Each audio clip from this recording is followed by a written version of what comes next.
Okay, good evening, everybody. I'm Martha Wells from the Chatham Township Historical Society, and we're really happy to be back here again this year.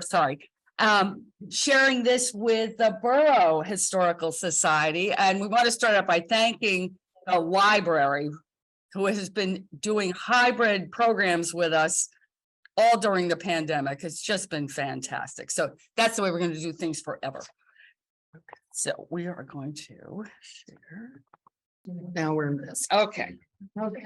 All right. So before we start our presentation, we'd like to talk about this project that's going on here at the library, the Veterans Project of the Chathams. And what they're doing is collecting, archiving, and sharing personal histories and testimonials of veterans who were or are residents of Chatham Borough and Chatham Township, you two. So there's information about that on the library's website. So we're going to start off by saying, where did Veterans Day come from? Why are we here? So in 1918, on the 11th hour of the 11th day of the 11th month, an armistice was declared between the Allied nations and Germany, ending the conflict of the Great War, now known as World War II. Armistice had already been you're right, World War I. I wrote down the wrong thing. Armistice had already been made with Bulgaria, the Ottoman Empire, and Austria-Hungary. It was not the official end of the war, however. The armistice needed to be extended 3 more times while the peace treaty was negotiated. The Treaty of Versailles was signed on June the 28th, 1919, and went into effect on January the 10th, 1920. In November 1919, however, President Woodrow Wilson proclaimed November 11th the commemoration of Armistice Day. In June 1926, Congress passed a resolution that the President Calvin Coolidge should annually issue a proclamation for the observance of Armistice Day. In 1938, November 11th was made a legal federal holiday.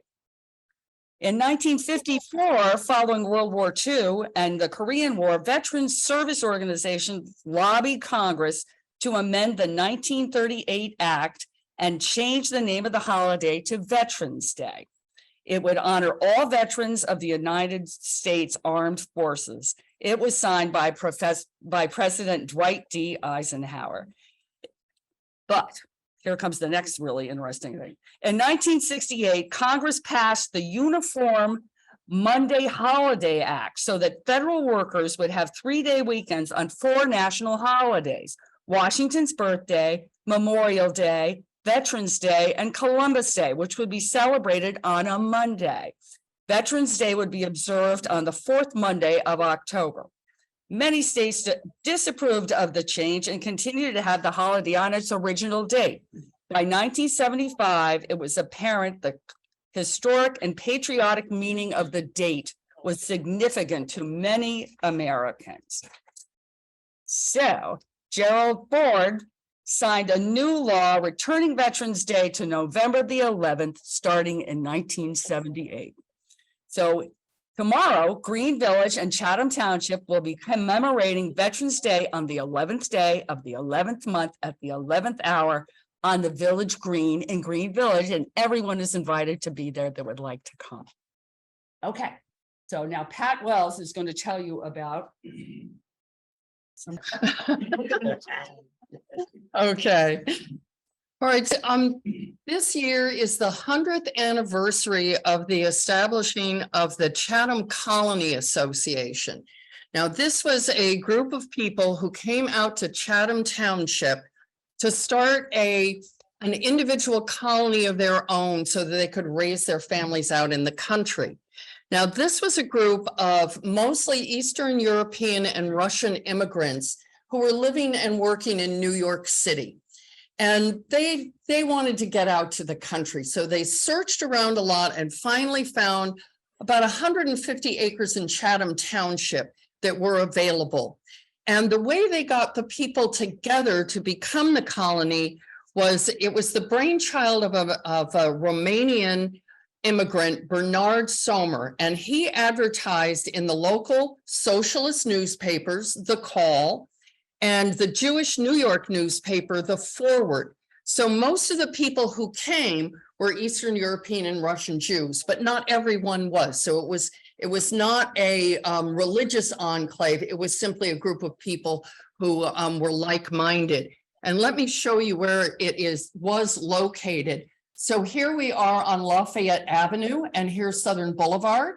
So it included Lafayette on this side, and Maple, Floral, Spring, here's Colony Pool, and then it kind of came down at a wedge down here towards the end of Lafayette Avenue. And originally the firehouse and the first aid station were actually part of the colony, and they donated that land to the township to use for those facilities. Now, their plan was to find a rural area within commuting distance of Newark and New York, because some of them lived there full-time, some lived there part-time. They eventually decided on the tract in Chatham Township. They built their own homes and raised their families within a tightly knit community, but they also participated in life in the larger community of Chatham, and a significant number of colony men served their country in the armed forces. So the first person I'm going to talk about is Cesar Stea. He was born in Italy in 1894 and emigrated to the US at age 11. Early on, he showed a great talent for art, and he made his living throughout his life as an artist, as a sculptor and a painter. And at age 23, he entered the army, and at 1918, so World War I, and he was naturalized at the same time, became a citizen at the same time. So he entered the army, and he served at the Raritan Arsenal in Raritan. You probably didn't even know that existed. So it was a storage and shipment depot for military equipment and munitions headed overseas. He served until March 19. He met and married Chatham colonist Bertha Robbins in 1932 and moved to the colony. During the Depression, they lost their home, so they moved in with her parents. And during the Depression, he worked for the WPA, the Works Project Administration, one of FDR's projects, producing murals and sculptures for public buildings, and some of them still exist. This is Oreste Abasia. He was born in Italy and emigrated to the US at a young age. He worked at a wide range of jobs, and he was working and living in Manhattan when he joined the army during World War I. He only served from March to December of 1918 because the war did end, and he served at Langley Field in Virginia. He was one of the founding families of the colony, and he and his wife raised 3 children there.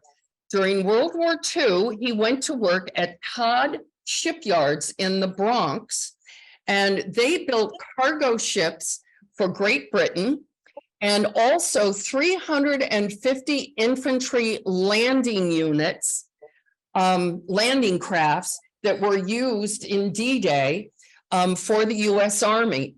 Now, following World War II, Oreste, his wife, and daughter went to Hawaii because he was hired as an electrician for the rehabilitation of Pearl Harbor. So he served in 2 wars. His son, Bert, was born and raised in the colony, and he graduated from Chatham High School because at that time, Township didn't have a high school, and he lettered in many sports. He joined the Navy right after graduation in 1945. And he tells the story that on the bus taking him and others to boot camp, it was announced that the Germans had surrendered. So Bert, being the smart guy that he was, informed his fellow passengers that, quote, "the Germans knew I had enlisted and were afraid of what I could do to them." Of course, his declaration was met with jeers, hoots, and laughs.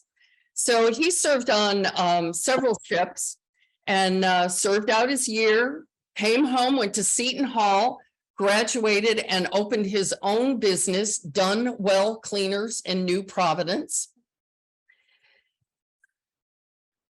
Then here we have a second from the left is Robert or Bobby Brindle. His family moved to the colony in the 1930s. He left school after 8th grade and worked as a handyman and janitor. He served in the Army Air Corps from 1842 to 46. He met and married Edna Simpson while stationed in England, and their first daughter was born there. Makes you think of all those movies that you see on the BBC about the Americans coming over and, you know, going after those English girls. Well, he got one. So he returned to the States, became a commercial fisherman for Belford Seafoods, and lived in Middletown Township for the rest of his life and was very involved with veterans groups. His brother, William Brindle, unfortunately, I have no pictures of him. We know that he served, but I'm not sure what branch and what years he actually served in. So these two gentlemen, that's William, oh God, his name's covered up there, William Condrat. And on the right is Simon Shy. Both of them served in the Army, but we're not sure of the years that they served or what units they were in. So we're kind of limited on what information we have with them, but both of them grew up in the colony. As did these three gentlemen.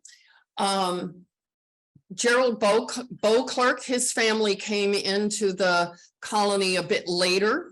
And Harry Mallard was actually one of the early families to come in. He was, his family was here part-time. So he served in the New York Guard service from 42 to 44. And his son Bernard served in the Army Air Corps from 45 until I'm not sure when. I couldn't locate the date in which he was discharged.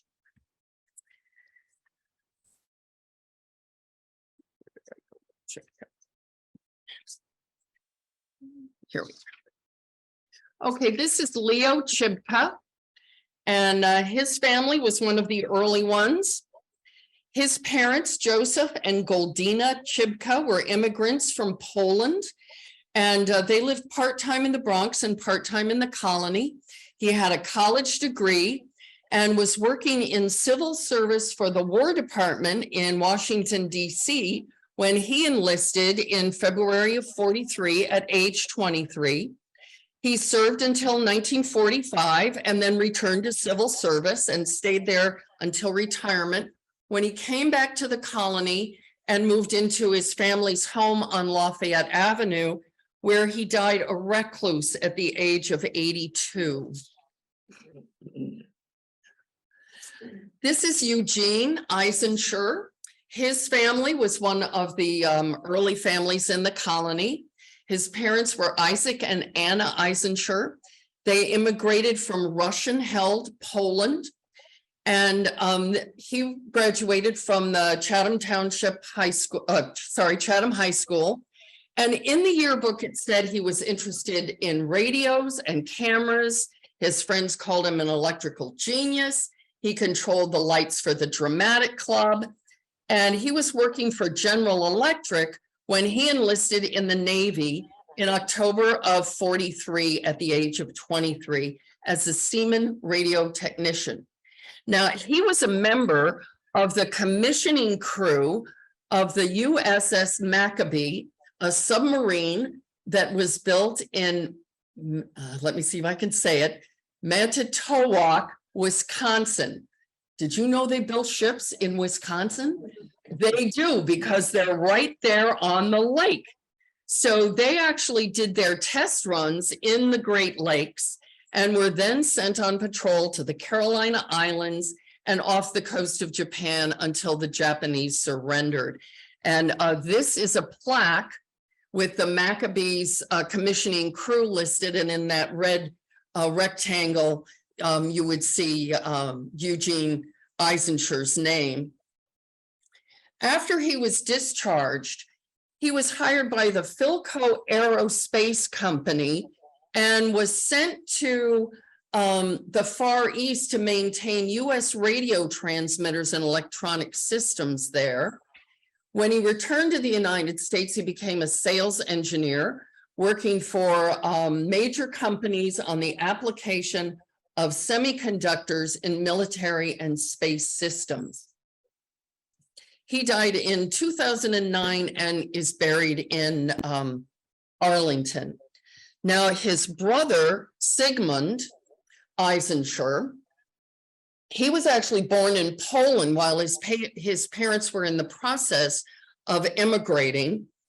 I'm sorry, he was born in Austria after they had left Poland and before they got to the United States. After high school, he and his brother Edmund and sister Esther moved up to Milwaukee, and from there he enlisted in the Army in February of 42. Now, he was in the 5th Armored Division, and that white arrow shows the path that these guys took. They were first sent to England for 5 months of training, then landed on Utah Beach on D-Day.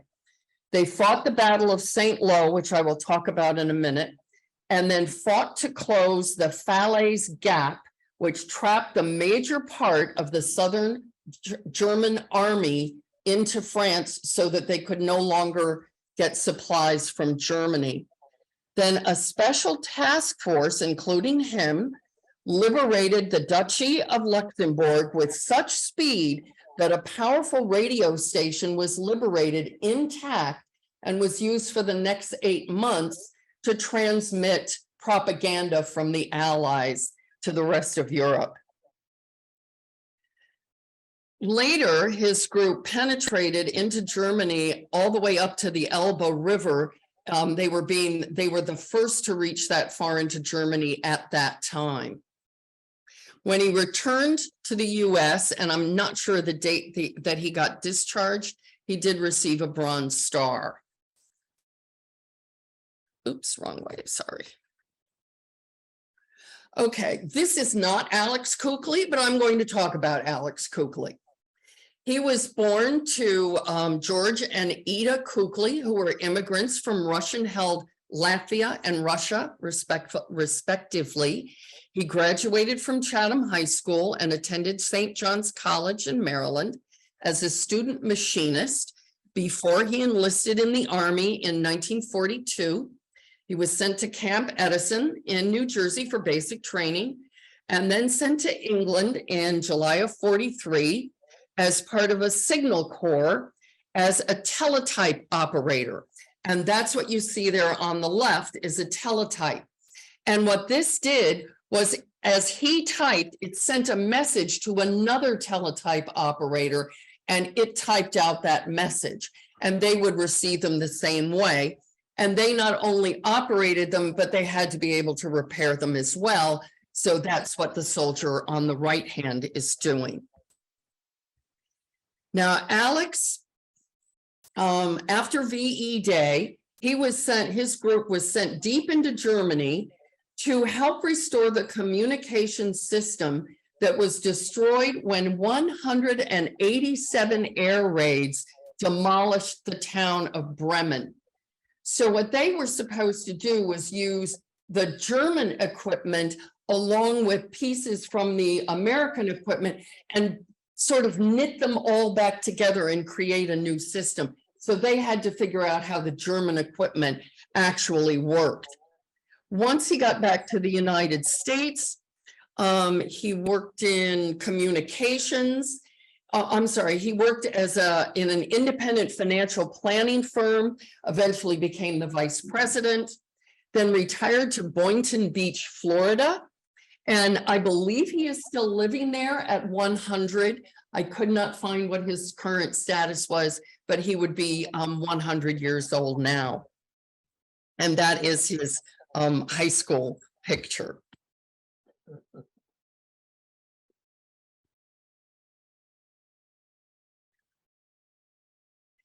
The Pomerantz brothers, these were some of the early families. So these two boys grew up in the colony, and I'm sorry that their gravestones are the only pictures that I have of them.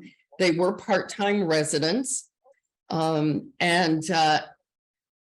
high school graduation, Nathan joined the Civilian Conservation Corps and was working at a fish hatchery in New Jersey, raising fish to release into lakes. He also worked for the post office both before and after the war. And he enlisted in the Army in 42 at age 27 and served in the Pacific Theater, but I don't know any more about his service than that, and or when he finished his service. His brother William, he was a pilot in the Army Air Corps, and after he was discharged, he only did unskilled labor, including operating a hot dog cart in Newark. He never married and unfortunately died at an early age of 57. This is Irving Weiss, another original family at the colony. He grew up there. He attended Columbia before transferring to the University of Michigan, got a degree in electrical engineering, was a commissioned officer in the Army. He went in 42. I'm not sure how long he was there, but he was a radar specialist in Okinawa. Post-war, he got a master's degree in career counseling, but left the occupation after not being able to convince a young genius to leave his dishwashing job and go to college. So instead, he went and got a PhD in applied mathematics from Stanford and taught at the University of Colorado Boulder for 30 years. He was a hiker, a backpacker, a cyclist, and a runner, including doing mountain races in the Rocky Mountains. He ran his last 10K at the age of 91, the year before he died. This is the Reuter family. They came to the colony in the 1930s. And Michael, the father, for whom I do not have a picture, worked for the city of Newark as a carpenter. And his son, he enlisted in June of 1943 in the Army Air Corps. 6 months later, now he was 45 when he enlisted, the oldest you could be to enlist. And 6 months later, he had a heart attack. He spent 3 months in the hospital. When he was discharged from the hospital, he was also discharged from the Army. And about the same time as that, his son Ralph enlisted in the Navy and served from 44 to 45. And I don't know what ships he served on. And then his half-brother, Edward, who was born in Overlook and lived for a while as a little kid in the colony, and then moved to upstate New York with his mother when the parents divorced. And he served in the Navy during Vietnam, but I don't know any of the details with that. So that was 3 members of that family who served. This is Charles Stuckelman. His family was one of the early families in the colony, and he grew up there. He enlisted in the Navy in January 1941, 11 months before the U.S. actually joined the war. And he was on several ships, including the Tuscaloosa. And below is the aircraft, the USS Essex. And it was ferrying planes back and forth, over to the west coast of Africa to be used in the African theater against Rommel. Now, he was also at the Norfolk Naval Air Station, and he died of an accidental self-inflicted gunshot wound while there. 1 week later, his mother, Jenny, died of a heart attack at age 46. The family believes of a broken heart. I do not have a picture of Edward Weisgerber. He wasn't actually in the colony, but he spent so much time there with his boyhood friends that he was considered one of them. He enlisted in the Army in November of 1943, just 3 months after he turned 18. He participated in D-Day and advanced across Normandy to the strategic town of St. Lo. Now, this was a German stronghold. They'd been there for a while, and this town was surrounded by ancient fields with hedgerows all around them.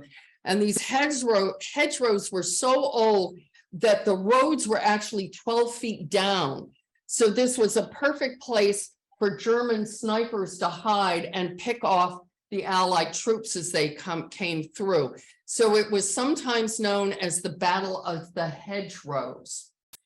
And it took 11 days to take the city of St. Lo, and you can see what it looked like when it was all over. 11,000 US GIs died in the process, and approximately the same number of Germans died. And one of those who died was Eddie Weisberger. His body, he died in 1942. His body was not returned to the United States until January of 1948. And there was finally a funeral for him in February of 1948. And he is buried in Evergreen Cemetery in Morristown. So that is the colony men who served for the United States. And this is the war memorial that is, it's in front of Southern Boulevard School. And on the bottom right-hand side there, you can see Charles Stuckelman and Eddie Weisgerber. So now, oops, wrong way. Now we are going to turn it over to the Chatham vets. And while she's coming up, okay, we're going to pass around our guest book. If you would please sign, and if you would like to get information about future programs, we can add you to our non-member email list, but you have to write clearly. There you go. Thank you. Are you going to switch it so soon? Hello, is it my turn? Okay. Oh, sorry, Susan, you're going to do yours first. Okay. Well, okay. My name's Susan Allen, and I am curator of the artifacts and archives of the Chatham Historical Society. Today, the Society of the Borough has two veterans that are willing to share their experiences in the military, serving our country. Following the first speaker, Debbie Fabian will introduce our second veteran. Well, for me, going way back in October of 2021, you remember COVID? The Society received an inquiry from a resident looking for a photo of his home. He had moved to Chatham in 2017 and was looking for any photos that the Historical Society might have of his Minton Avenue home. I honestly did not think we had a house photo, but invited Justin to look through Society photos anyway. The only photo I could think of was an old photo of Mr. Minton driving a horse and buggy. I believe that my veteran did enjoy looking at photos and some old maps as well as tax maps because he was taking lots of pictures. It gave me the opportunity to find out a little more about him. I found out that he had served in the military and was very proud of his service. I asked him if he'd like to share his experience in our upcoming veterans program, and the answer was yes. So tonight, I would like to introduce Captain Justin Strickland of the United States Army. Take it away, Justin.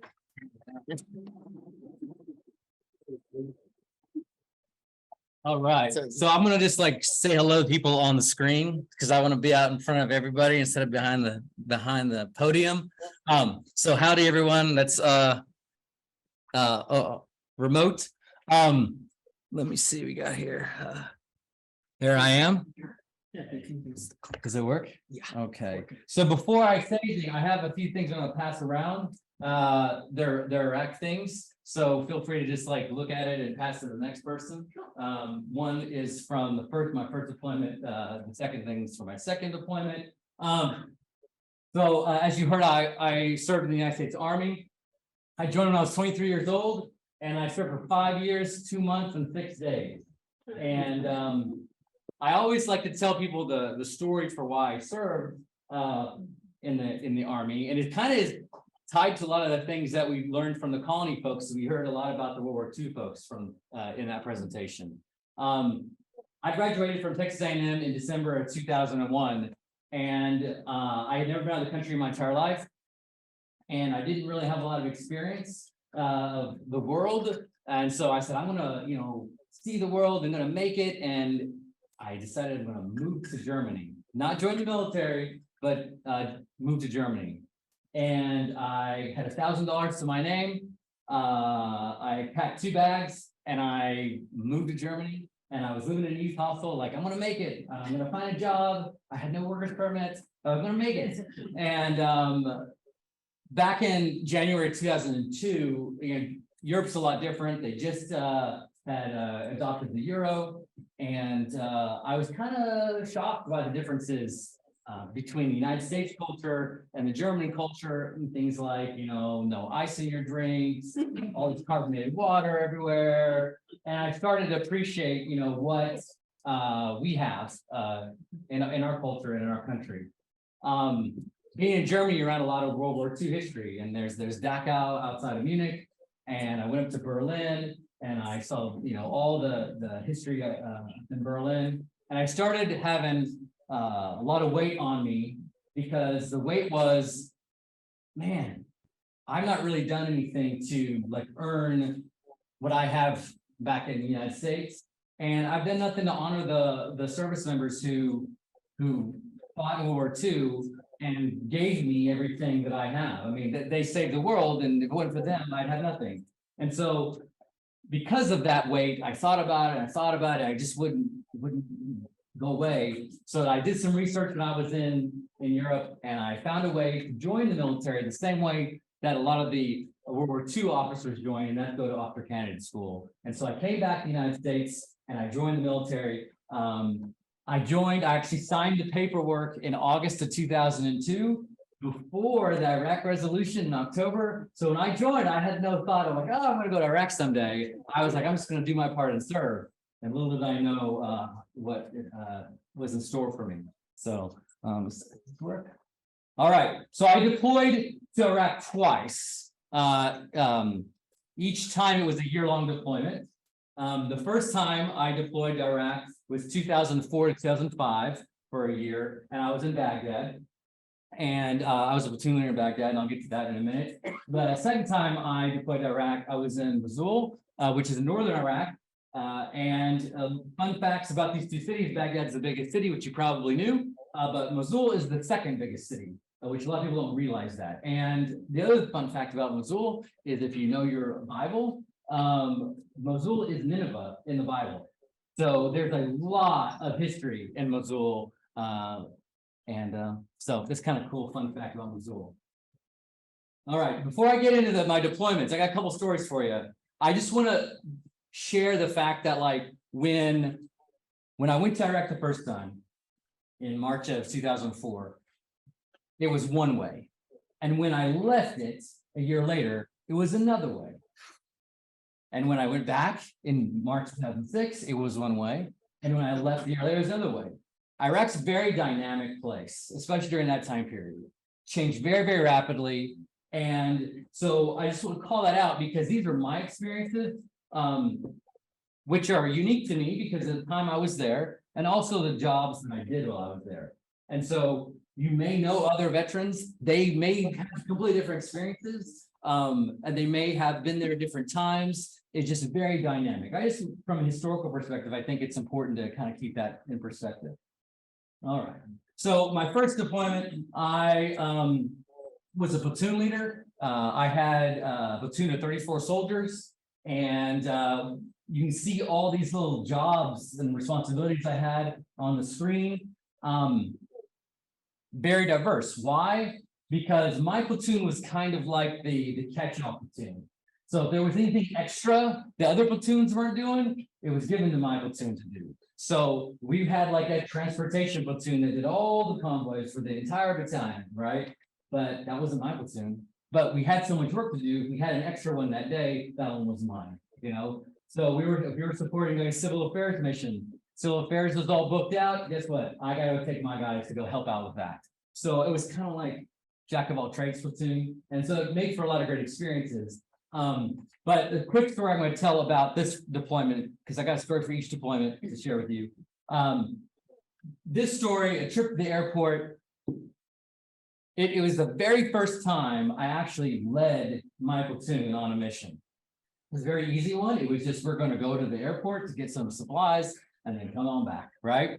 It was actually like I said, the first time I led a platoon. It was my only second time I was ever on a mission. The first time I was on a mission, I was like with my boss and he wanted to make sure I was good to go. But my second time ever on the road, we are on our way to the airport.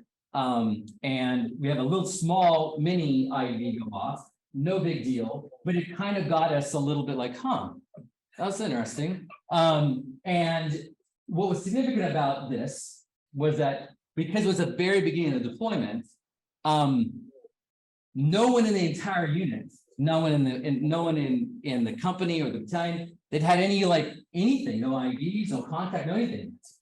And so it was, so everyone that on the way, like, oh, we're the first ones, and nothing happened. It was so small. So people were like feeling good, like, yeah. Well, when we were leaving the airport, you have to leave the airport, which is controlled by the military. You have to leave it in space it out. You know, you don't want to be on top of all these other people leaving. So there was a group that left before us, and we're waiting our turn. And when it was our turn to leave, we go out and we're outside the airport, and then all of a sudden we have a very rare event happen, and that is it was a traditional ambush, which doesn't happen very often in Iraq. A lot of it's IED stuff. So, and this was early in 2004, so that kind of event maybe happened more, and it was also during the day. And so we leave the airport, we're out this side of the airport, and all of a sudden we have a lot of small arms fire coming at us. And my guys were very eager to fight back. They started unloading their 50 cal and their 240. And if you guys know what those are, for those who don't, 240 is about that big of a round, and a 50 cal is about that big, and they're really big. Okay. They let go 600 rounds of 50 cal ammo, which is quite a bit if you really think about it. And 81 I said sorry, 600 240, 81 50 cal. I think I said that backwards, but still that's a lot. And we were ambushed by about 10 to 15 guys. I'm in the lead convoy, lead of the convoy, because I was the platoon leader, so I gotta be in the front. And they shot RPG at us. I missed my vehicle by about 3 feet. I'm yelling on the radio to try to make sure everyone's doing what they're supposed to do. My gunners, my eyes, because I can't see because I'm in the vehicle, and his weapon's jamming, and I'm yelling at him, why don't you firing your weapon? And he said, I can't, and then I told him to just tell me what's going on, because I couldn't see, because I had to tell people. Anyways, we got through it. We were told we're fine. The folks who ambushed us, they weren't very fine, but we made it okay. Now, everyone was really hyped up after that, because they had never experienced that. None of us had, right? It's the first time in our lives anyone tried to actively kill us. The thing I remember about it is this idea that things went really, really fast in the moment, but it seemed very, very long. So everything was rapid, but it's a long, long time period, it felt like. And I don't just tell you a story because I just want to I'll tell you an engagement story. I always want to tell something. So what's the lesson? What did I gain from that? And what I gained from that is this idea that one, it was good that it happened right away at the very, very beginning. So that's kind of get that behind you, and it helps you do a better job. And so I always tell people, if you got to do something tough, do it right away, get it behind you, and move on. Okay. So that's one of the lessons. And then I think the other lesson was that you really can't control things you can't control. And I think in life, especially when you're in a fight, right, you want to be the person who's driving your own destiny. And in that situation, my position was not one where I got to actively fight back in that. My gunners did, but I didn't get to. of course, I mean, I want to, right? But I have to lead them. And so you can't you don't really get to control everything. And you gotta let that go and like do what, you know, you have to do in the situation. So, next deployment, was, my favorite deployment, and it's my favorite job I've ever had in my entire life. I got to be a military advisor, living with the Iraqi army, lived with 700 Iraqi infantry soldiers and officers, lived with them on a base in a little suburb called Hammam al-Lil outside of Mosul. And their base was an old agriculture university. And the fun thing for me was, I told you I graduated from Texas A&M. I kind of like was at the Texas A&M of Iraq when I was living in the Iraqi army. And so much so that we had a little like outpost that we lived on called like Cobb Aggie. So like it was known as like an old agriculture university. But I got to live with them and eat their food, you know, live this immersive. And the one thing I would have told you after that first deployment, I would have told you, hey, I'm an Iraq subject matter expert. I've been there, done that. I know what there is to know. And I went into this deployment confident like that. And you would talk to me at the very end of this deployment, I would have said, I absolutely knew nothing about Iraq whatsoever when I started this deployment. And but I got to do a lot of different jobs with them. I advised primarily when we weren't going on missions with them, their personnel sections. So, you know, in the Iraqi Army payroll, they're contracting for the life support on their base, and a lot of corruption there. I got lots of great stories there. I'm not going to tell you a story about that today. The story I want to tell you is something that happened at the very beginning of that deployment. Being there, right, with the story from the beginning. So I'm there right at the beginning when we first started the deployment. The Iraqis were awarded what we call their battle space, in which that means they get to be in the lead. They don't have to ask permission to go on patrols or plan a mission, that they get to be in the lead, and then we're in support. And when I say we're in support, the US, not the advisors, the US, because the US has like units in Mosul who are going on missions as well, right? And so we as advisors, there's 11 of us living with these Iraqis. And so we get to do all their events, and they had this big ceremony. And I know, congratulations, yeah, you know, they invited people in from the community. They had a piano player come in, and it's a big feast afterwards. Well, the feast is over, and I ran into the piano player afterwards, and he said to me, hey, you know, I'd really like to like play some music for you. And I was like, sure. And so we went back to the design headquarters, and we went into this room with his piano, and there's a couple other Iraqi officers there, and they're in the room, we're hanging out. And he starts, you know, to play his notes on his piano, and I'll just play it. He starts playing, you can hear it. And he starts playing Let It Be. And I like was really taken aback. Right. And you start singing it too. Hey, that's good. And like I'm there sitting in this room with a bunch of Iraqi. I don't speak Arabic. Okay, at the time I didn't. I know a little bit more now. But and he's singing Let It Be. And I'm there, I'm like, we're in a war zone, and we're talking about Let It Be. I don't know, it just really moved me, you know, a lot. And it really was important, I think, for me, because it really taught me, and the lesson is the idea like we're all connected through our humanity. And like I left my friends and family to go to this war environment, but this is this war environment's their home, and like we wanted to accomplish the same things. What do they care about? They care about, you know, their families, and just like I do, you know. And I know it really spoke to me, and it was something that kept in my head the whole deployment. So that every day I woke up to do my job, I was like, we want the same thing. We're trying to accomplish the same thing. And it really motivated me. So I think that's all I got. That's my story. So I hope that you guys liked them. That was great. That was great, Justin. It's very interesting, and I think that you came back a better man, didn't you? Yeah.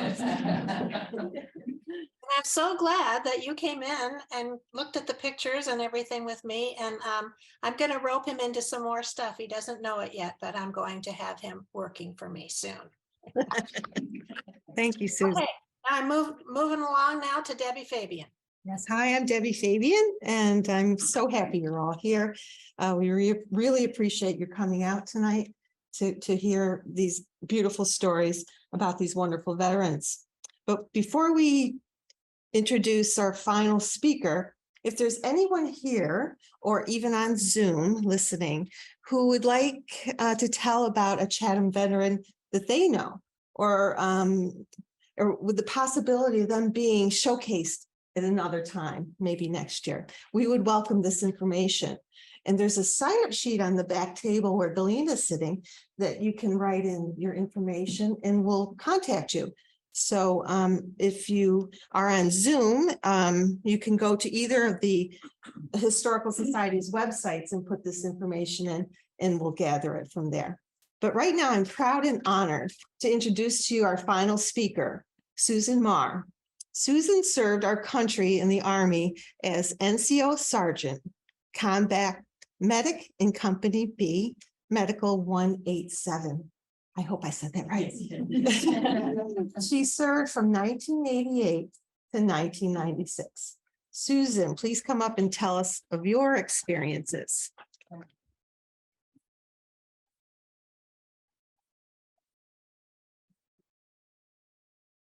I'll talk about those in a bit. And I'll go say hi to everybody. Glad you're here. I, like Justin, joined after college. I was teaching in Massachusetts at a private school, and we didn't have a nurse. And whenever there was a playground accident or someone got injured in school, they're like, so who can deal with this? And so I'm like, okay, well, I should probably learn how to do this better. And so I had an opportunity to enlist in the Army Reserves where I could get some medical training. And it was perfect for being a teacher because your commitment in the reserves would be annual training during summer, 1 weekend a month. So I went off to train, learned some great skills, came back, started teaching. And probably the second summer, I was teaching summer school, and we were getting ready for our annual training, summer of 1990. And I fell off my desk and broke my arm. And so 2 weeks before we were to go on our training, it turned out to be a rapid train up because Saddam Hussein decided to invade Kuwait. So what would have been our regular training turned out to be a rapid train up exercise where we had to field test equipment before it was sent overseas and get soldiers ready. And we were the medical support. So 2 weeks after we drive up to Canada, and we're in a foreign country here. So we were training with Canadian Force Base and everything. So we were up in Gagetown. Oops, going the wrong way. So this is an aerial view of Canadian Forces Base. That's CFB Gagetown in New Brunswick, Canada. And here's an aerial view of our company, Company B, Medical. And we are an infantry unit. I was one of 6 women with 200 men, frontline infantry. Very rare for women to be in that. And we were, if you are familiar with the show MASH, they were the Mobile Army Surgical Hospital. Well, we were the aid station before the hospital. So we were the ones pretty much on the front line, bringing people in. And if we couldn't take care of them and send them back here, we would put them back into a MASH. So as you can see, we train like we're there. We put all our vehicles in on the tree line and cover everything else with camouflage netting. And as you can see, we tried our best in hoping that people couldn't find us. And here's another couple pictures of our hospital. One of the privileges we had when we were up there was in field testing equipment. given the conditions of Kuwait, there were biological and chemical hazards that we were training for. And because we were near Natick Labs, we were the first unit to field test a hazmat hospital. And it's really kind of cool. It was on the back of a truck and it blew up like a bouncy castle. And it had more tubes, we could add more things to it, but basically it was a way where we could do surgery on the spot in it once we decontaminated a patient. And here we are training with all the plastics and just how to decontaminate before you cause any further injury to someone who may have been wounded. This turned out to be a real life training day. It was in the morning early. We did a lot of maneuvers with Marines and other Canadian Forces bases, and it was a very foggy day. I remember this very clearly. And we got a call and I went out with my friend, and this is a 5-ton vehicle that had driven off the road and turned a couple times. And if anyone knows in the military, they're big vehicles. And so we get there and the poor unfortunate soldier here had broken his femur. So it was a really rough day for him.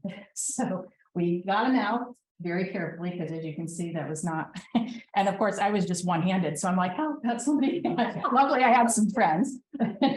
We got him out and we brought him back to our aid station. And we determined, given the severity of his fracture, that we were going to airlift him to Fredericton, which was a civilian hospital in Canada.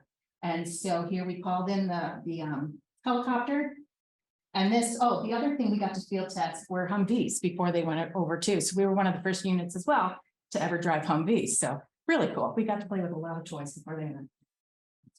And here I'm with the patient and we're looking down at this is the entry to our field station and we're on our way to Fredericton. So, and he's fine. We had a real sore day. And there's my friend Cindy Hamilton. She's a captain. We're still very good friends today. And you can see I've got my cast. But it was a busy day, but it also was wonderful that I had the skills and the training, and that's what, you know, the people that you work with, you have a job to do, you all know your jobs, and when you're called upon to do it, you know what to do. And after that, a fair amount of my friends did deploy and go to Iraq or Kuwait at that time. And because I had a profile, I wasn't a candidate to go with them. Half our unit went, half our unit stayed. And of the people that stayed, we had to take on the responsibilities of everyone else. So 3 out of 4 weekends until Desert Shield became Desert Storm in January 1991, when the assault actually took place, I was working 3 weekends a month. One weekend, I was teaching during the week. One weekend, drilling with what was left of our unit. Second weekend, I was teaching ROTC first aid rapid train up classes. And the third weekend, I was at Fort Devens covering the clinic for the active duty soldiers who had gone away. So we wore many hats and I was pretty tired at the end of those couple of years, but it was a great experience. I was very glad I had that. And they're skills that I use today. When someone scrapes their knee, I know what to do. So that was just one day. And yes, that was at the beginning of my military career. It calmed down after that. Some of my friends came home and they're my best friends today. All right, and that's it. All right. When I passed around, oh, I don't know if they saw, I had on my belt, well, I can hold it up. When we're out in the field, I didn't eat this one because it was tuna noodles. This is an MRV meal ready to eat. So you'd have, when you were out during the day, you have big pockets on your, I would always pop in my pocket, and this has calories to last you a long time. And on my belt, I always wore this. Obviously canteen in your meal kit. Hearing protection, because we were on the front line, there were a lot of noise up there. So I always had our hearing protection, a poncho, which you could use as shelter, keep you out of rain, so forth. And these hikers might know what these are. These are counting beads. And so when I would drive an ambulance out, you can't always get your ambulance to your patient. And so we would have a map, we know where we parked, and then we'd have to know, someone would radio in where to find our patient. We had to know how far to go in to get the patient. So this would kept my pace count. So I'd walk 10 steps, I'd move a bead, walk 10 more steps. So I know how far I went in, so I knew how far to get back to find my ambulance. So these were tools I never left home without it. And if you have any more questions, we can. We'll check it out. Thank you, Susan. Before we end this program, I'm going to do a little poem for you like I did last year. There's some people that we really need to thank for this happening. And first is the Chatham Library for providing us this room. And we already mentioned this before, but I'd especially like to thank Alina, who's helping us with all of this, the technical section, and for she's recording it, which is wonderful. So you'll be able to see this online again. Also like to thank Pat and Martha Wells of the Chatham Township Historical Society for providing us with this great slideshow. We couldn't do it without you guys. Thank you. And lastly, of course, the veterans we spoke about today. The ones that have passed, we thank them for their service, and for our special guests today, Justin and Susan. Thank you so much for being here. And so now, the last thing I'd like to talk about, just one little fun thing that I thought, how many of you have been on the road and have stopped at a red light, and there's some people there and they have red poppies. They're holding them, and they'd like some donations. And what's the meaning of those red poppies? I don't know if you've ever thought about that, because I really didn't know what that was. And I also didn't know about this famous poem that's entitled "In Flanders Fields." Very, very famous poem. So they're actually connected with two things, the poppies and the poem "In Flanders Fields." So I'd like to tell you a little bit about the research that I did to find that out. So it was, the date for this was May 2nd, 1915. And it was at the Second Battle of Ypres, Belgium. And the man's name was a Canadian physician named Lieutenant Colonel John McCrae. McCrae's close friend and former student named Alex Helmer was killed by a German shell. Honoring his friend, John McCrae recited from memory a few passages from the Church of England's Order of the Burial of the Dead. And for security reasons, I thought this was interesting. Helmer was laid to rest in complete darkness in Essex Farm Cemetery. The next day, May 3rd, 1915, Sergeant Major Cyril Allenson was delivering mail. And noticed McCrae was sitting at the back of an ambulance writing. Allenson silently watched and later recalled, quote, "His face was very tired, but calm as he wrote. He looked around from time to time, his eyes strained to Helmer's grave," end quote. Within moments, John McCrae had completed the "In Flanders Fields" poem. And when he was done, without a word, McCrae took his mail and handed the poem to Allenson. Allenson was deeply moved. He said, the Flanders Fields poem was an exact description of the scene in front of both of us. He used the word blow in the line that you will hear because the poppies actually were being blown that morning by a gentle east wind. It never occurred to me at that time that it would ever be published. It seemed to me just an exact description of the scene, end quote.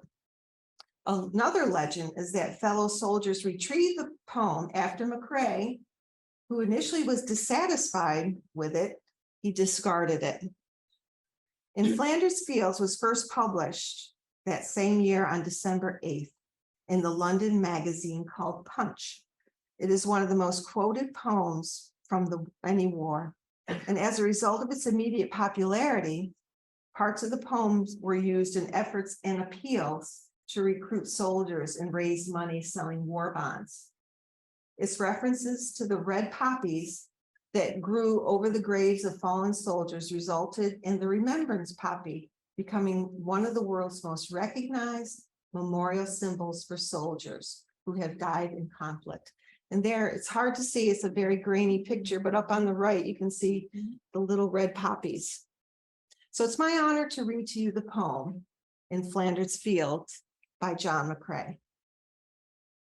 In Flanders Fields, the poppies blow between the crosses, row on row, that mark our place, and in the sky, the larks, still bravely singing, fly, scarce heard amid the guns below.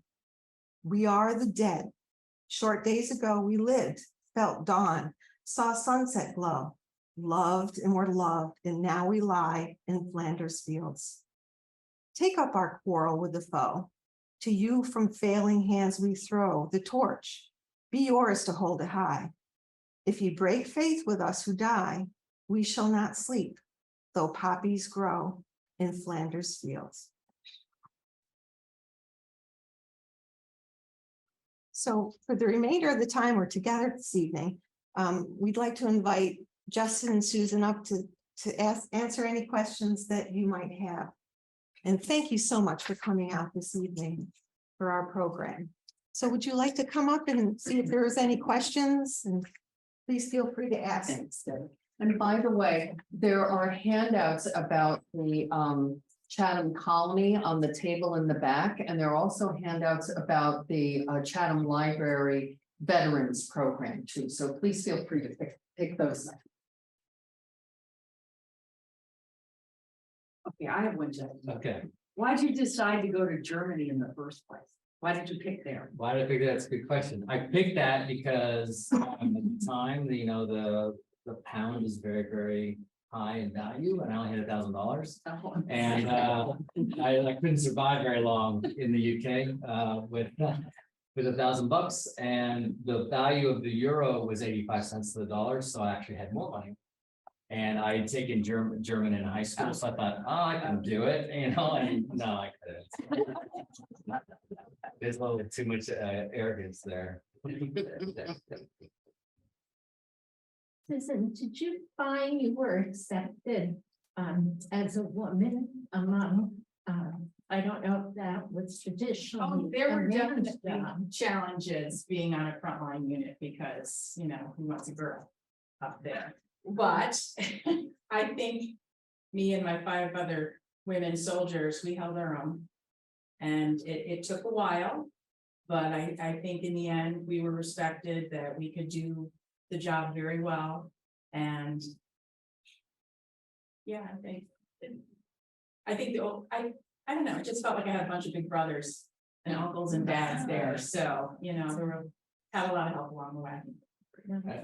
I think you cannot underscore how much of like a trailblazer you really are. So really, I mean, the Army, when you joined, there was very, very few women in general. So that it's quite a lot of trailblazing you did. Well, it's on a side note, a funny story. So I joined specifically for medical corps. And when I got to basic training, they did additional tests because they do the ASVAB, the vocational exam. And they pulled me aside for extra testing. And I'm like, oh, I'm missing, you know, get my uniforms and stuff. And it was me and 2 other guys, and we got pulled into the colonel's office. And he's like, hey, you want to change MOS? But you have to go full time. You have to join full time. And so I said, well, I wasn't quite interested because I like my civilian career. I said, well, you pulled me in and you made me do all this testing. I want to hear what my options are. And basically it was to learn airboat. I was like, oh, thanks, no. So I stuck with my hat. But then it was funny because after I left training, I had gone to basic training, and Hurricane Hugo, this is in summer of '89, I was at Fort Jackson, South Carolina. Hurricane Hugo blows in at the end of our training, delays our training by 3 weeks before we could graduate, which already went into the school year in September. And I was like, oh. So I called the principal and said, sorry, I'm not gonna make it back. And so I went straight on to Fort Sam Houston for my medical training. And when I finished my training, they assigned me to a different unit, a hospital unit further back. And I thought, oh, this is nice. This will be closer and less drive to where I was drilling, and I got there and I hated it. It was too clean, nothing to do. I was a little bored, to be honest, and I called my unit back and I'm like, take me back. And it was fun because there was a lot of nurses and, other people there, but I was just twiddling my thumbs and I'm like, I'd like to be a little more useful. And when I called my original unit, I said, hey, I started with you guys, I want to go back. They're like, they're not letting women back in our unit. And I was like, but make it work. And so they changed my name to Sam. Snuck me back into my original position and got me back, and then switched the paperwork again.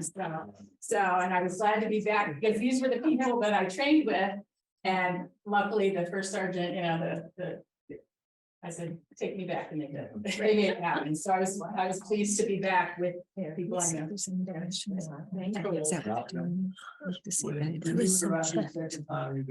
Thanks. You said that you were in charge of a lot of rapid soldiers, right? Yeah. Give us an example of resentment that you had and how you handled it. Okay, well, that's a great question. I don't usually get that kind of question from these people when I'm talking about it, but I do have some. Like I said, I did Iraq Army payroll. So I was the person who set all the rules for them getting paid. And at first, they didn't like that because the guy that I replaced, who is an American who was doing this, he didn't have as many rules as I had, and I put a lot more rules, a lot more process. And so now they have to follow that. Now, they quickly found that my rules and process actually benefited them because like the battalion commander would take some off the top. So they actually got more money because of my process. So it was good. But the resentment piece, because the way the Iraqi units are, they pull them from the whole country to be in a battalion. I had some folks from Baghdad.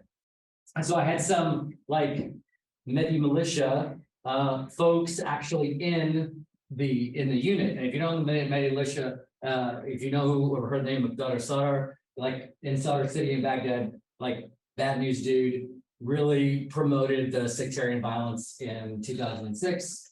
Like one of his like militia folks was in the Iraqi army up in Mosul in my unit, and so he hated me, right? And I just wanted to ask you if possible, can you stand in front of the computer so that the Zoomers can hear you, can see you? Okay. And same for Susan. Okay. Uh, And so he hated me to begin with, so because of that, I made it a point to really like be overtly friendly to him, and so I just did my best to like connect with him and show him that there's something to be resentful, I'm here to help you, and so forth. It's funny, that's where my mind first went, because he was so like mean. But I actually have a better example actually of the resentment piece where it actually paid off. And that is, there was this other guy who's from Fallujah, and he was in the unit and he wasn't getting paid at all. His name wasn't on the pay list, and every month his name wouldn't show up there, and so I can't give him any money. Okay. And I try to be nice to him, just like I was saying about the Sadr City guy. He would like show me videos on his phone of like September 11th stuff and be like, hey, look at this, and like try to like get a rouse out of me and stuff like that. And I didn't let it bother me. I was like, okay. And then I just still tried to connect with him a lot. As the time went on, he still didn't get any money. And so he kind of like, I really, need this guy because, and his own people couldn't help him. And so one of the last things I interacted with him on, he actually gave me a picture of his daughter.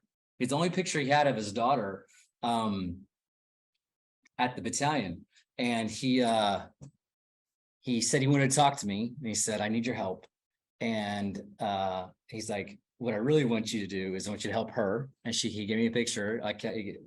and I had that, and to try to make sure he got money, because he went 6 months without any money, because they didn't pay him.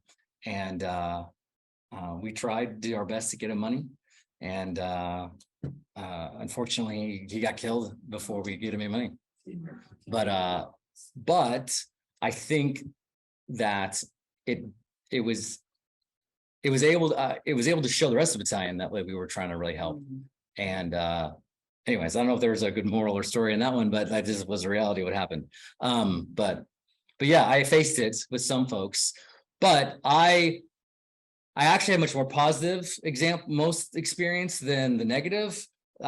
Because they could see that I was doing things to help them, right? So like I got them more pay. I focused a lot on the life support contract, which was like the base, the food, maintenance, make sure things run. And I made sure that they ate every day, because their commander wouldn't feed them because they would steal the money. So I was there to make sure they ate. They loved me for that, and they liked me so much. I like a bunch of spies all around the battalion. And it's true. I had a lot of spies, and so like if there was some shady stuff going on with corruption, they would do it very covertly, and they'd come up to me. Somebody would come up to me and say, "You need to like go talk to the shopkeeper," and the shopkeeper would have talked to one of my spies to like know when meetings were happening, so that I could burst into them. Like, so I could be like, Elliot Ness, and walk into a meeting and be like, "Hey, what are we talking about here?" And so yeah, I wasn't very liked by the leadership because I cut their profits down. But yeah, but most of the soldiers loved me, except for the ones that were like Fallujah, Slaughter City, the ones where they really saw like mass destruction and where they affected their families, in a negative way. They didn't like me, but I tried my best. Anyways, that's a long-winded answer. Sorry. That's good. Yes, Des. Justin, how did you rise to the rank of captain so quickly? That's a good question. It's all about being in the Army at the right time.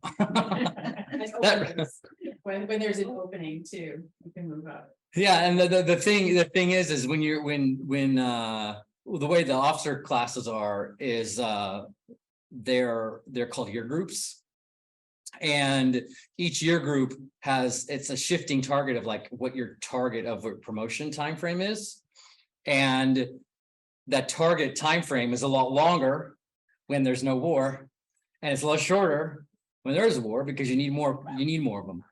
And so it's kind of like being in the right place in the right time in the military. So I deployed a lot. That was good.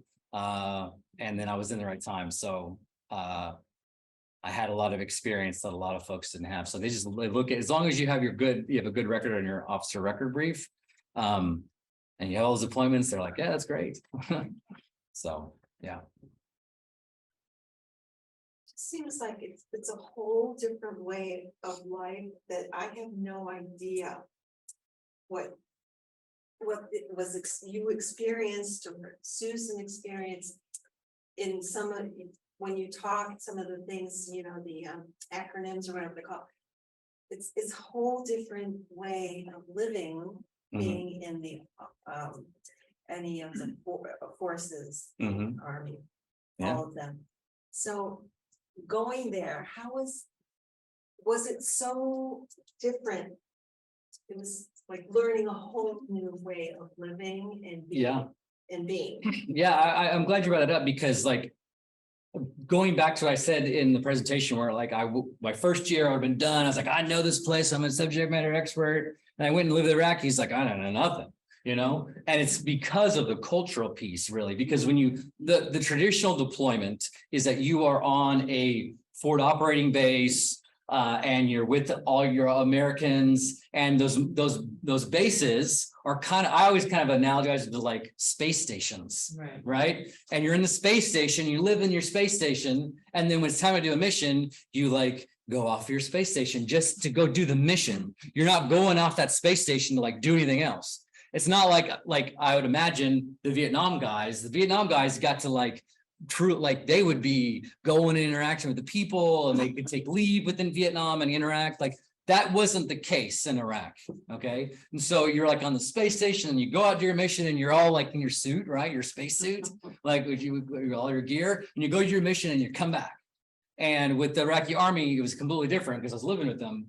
And that's where I get to like really know their culture and the different way of life. And you have to pick up on that kind of stuff to be effective with them. So, I mean, the classic example that you may have heard about is like, you know, your feet are a big deal. So like, you don't want to like cross your legs the wrong way because it's disrespectful. And that's why if you see the famous video of like George W. Bush dodging the shoe, you know, because he got shoes thrown at him, that was that wasn't like a one-off, like some crazy guy threw a shoe. Like throwing a shoe or hitting someone with a shoe is a big deal culturally. You gotta learn that stuff or you can't be effective.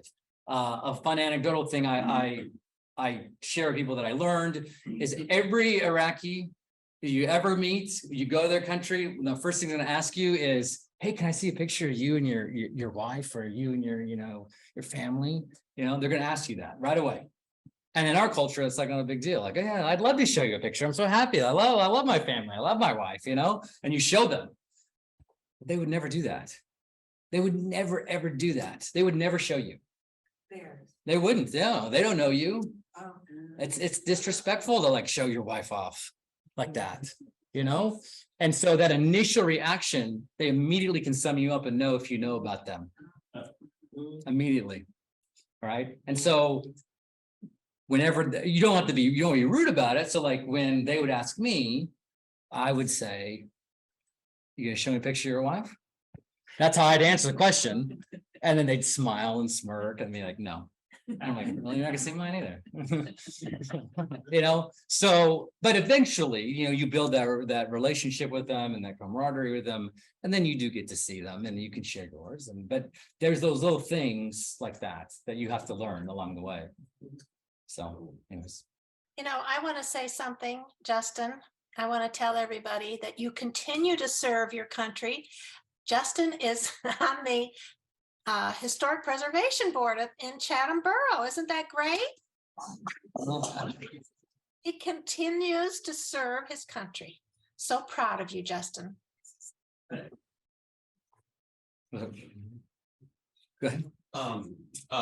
Two things, quick plug and a question. So the plug is for the Veterans Project of the Chathams. And Pat was so good to speak about different people, including Bert Abazia. If you want to see an interview with Bert Abazia, it's on the Veterans Project website. And Tom Salvis, we have to thank him for all the interviews he did for the Veterans Project of the Chathams. My question is military service. You were talking about connecting before, Justin. Can you and Susan talk about, you know, service? How can you communicate to the present generation what it is to be served in the military and more broadly serve your country? How does your experience help you do that and give you insights? I think Susan should answer that first, because don't you like go to classrooms and teach people about that? Well, I did. I think continuing service, I give blood regularly, and I encourage those who are able to do so, because we can't do our job without tools in our toolkit, and that's one way. Anybody can help in times of crisis or not. Well, I would add, I think a great way to serve is to be like just a knowledgeable citizen. I mean, I think one of the things these days is we don't know history.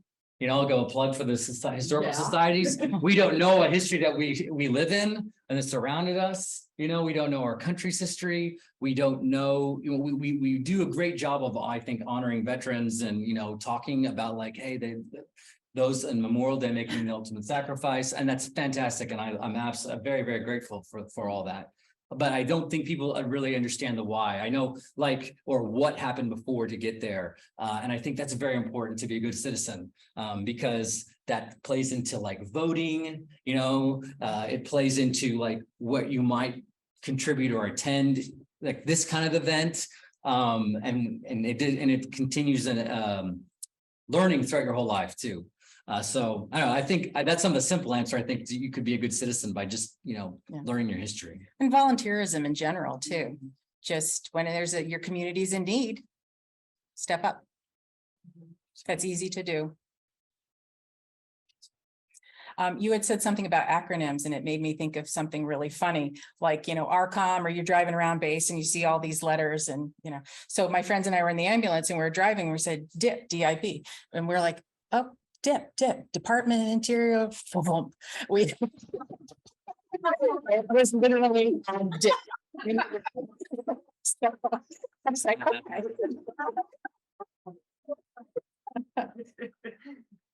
I think Joe had questions. Thank you. Question to Susan.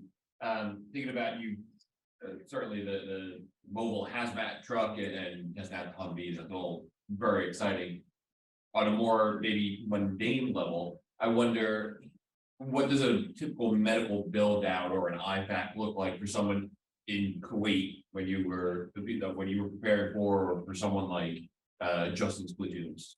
Well, What's like unique about those situations? as wars progress and weapons progress, your equipment has to progress. So by the time, we field tested and sent equipment over, technology has, I'm sure, improved so much so that the medic he called had better tools than I would have had. Yeah.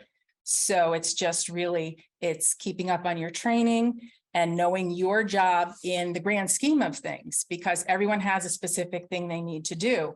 And I think that's the beauty of being in the military. It's like you trust the person next to you because they're doing their job, you're doing your job, the job gets done. And so, and the equipment falls into line as you go. Yes. This question is for both of you. With Veterans Day being tomorrow, you see a veteran, what do you say? Do you say thank you for your service, which is what I typically say? Do you say Happy Veterans Day? I know it's kind of silly, but I have a friend who was a Memorial Day. People say Happy Memorial Day. I'm emotional. They say it's unhappy. Right. It's sad. Yeah. Yeah. So we can elaborate on that. Well, there's the 3 holidays. There's a Veterans Day. Was it military? What's the active service one? Armed Services Day and Memorial Day. Memorial Day is a solemn occasion. So to wish someone a happy Memorial Day, not Veterans Day, yes, thank us. That's great. And armed services, by all means, they're doing the job now. Thank them. So like from a Veterans Day perspective, I'm totally fine with Happy Veterans Day. I think, I don't know, it's such, I feel like the different eras of service, almost in the same way as like the Iraq changed and these different perspectives. I think that each era has a different perspective. So I definitely don't want to speak for like how the World War II guys feel or the Vietnam guys feel. I can speak for like kind of what the group I came in with. It's one of those things that like, if you guys can take yourselves back to the 2000s, that there was a lot of pro-America, yay, post September 11th. And I'm going to be very honest with you. During that time, I did not like people saying to me, thank you for your service. Didn't like it. yeah, it felt a little weird because we're just doing our job. Well, It's like, well, thank you for being a mailman. Thank you for being a teacher. Thank you. It's like. I didn't like it because nobody was like saying, let's stop these wars in Iraq. It bugged me. It really did, and I was like, you want to thank me? Why don't you like vote so we don't have to like be in Iraq anymore, because we were like a year there and like a year home and a year there, a year home. It was like my entire like most of my 20s was like gone, because of it, and it felt a little hollow. Unless someone said thank you for your service and they were out doing like like gift packages or like they were doing something, then I personally was okay with it, you know? But like, if they were just like, thank you for your service and just like walking by, you know, that it just was too difficult for me at the time. And I think it's hard too, because I served with a fair amount in my unit were people left over from Vietnam. And so it was awkward, I think. Why are you thanking me? They were doing it. I was just in Canada. It's very different. You know, the guys are really doing the work, and gals. Yeah. So I'm okay with you saying thank you now. I'm saying that I thought it'd be interesting for you to hear how I felt when I was in the service. I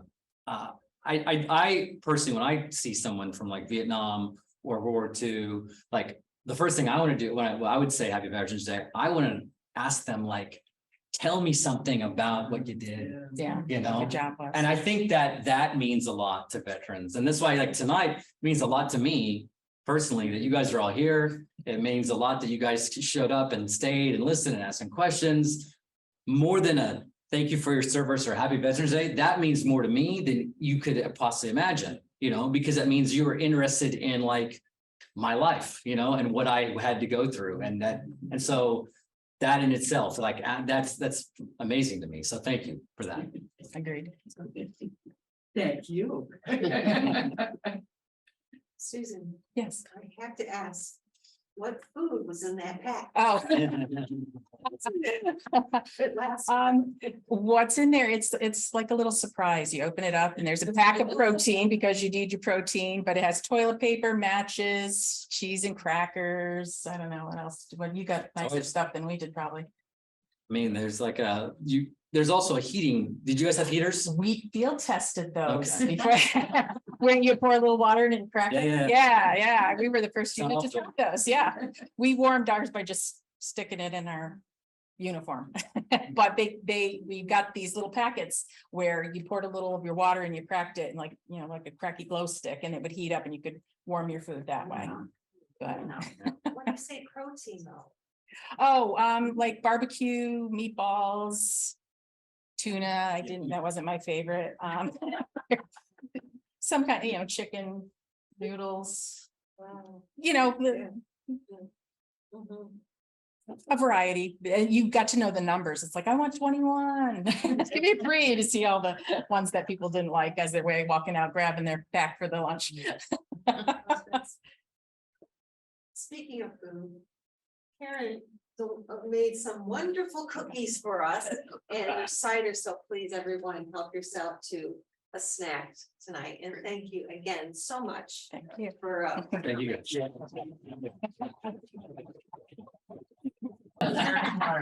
Before I turn off, I just wanted you to see this. Our children's librarians put these out for the kids. And that's actually my question, Justin, Susan, and everybody present. How do you make children think about serving and about veterans and really understanding it? These 2 kids wrote those letters. And when I asked them, do you know personally anybody who is a veteran? They said, yes, my grandpa, both of these boys. And they wrote, thank you for your service. So you're welcome to take a look. Great. Thank you again. Thank you. And thank you to everybody from the library.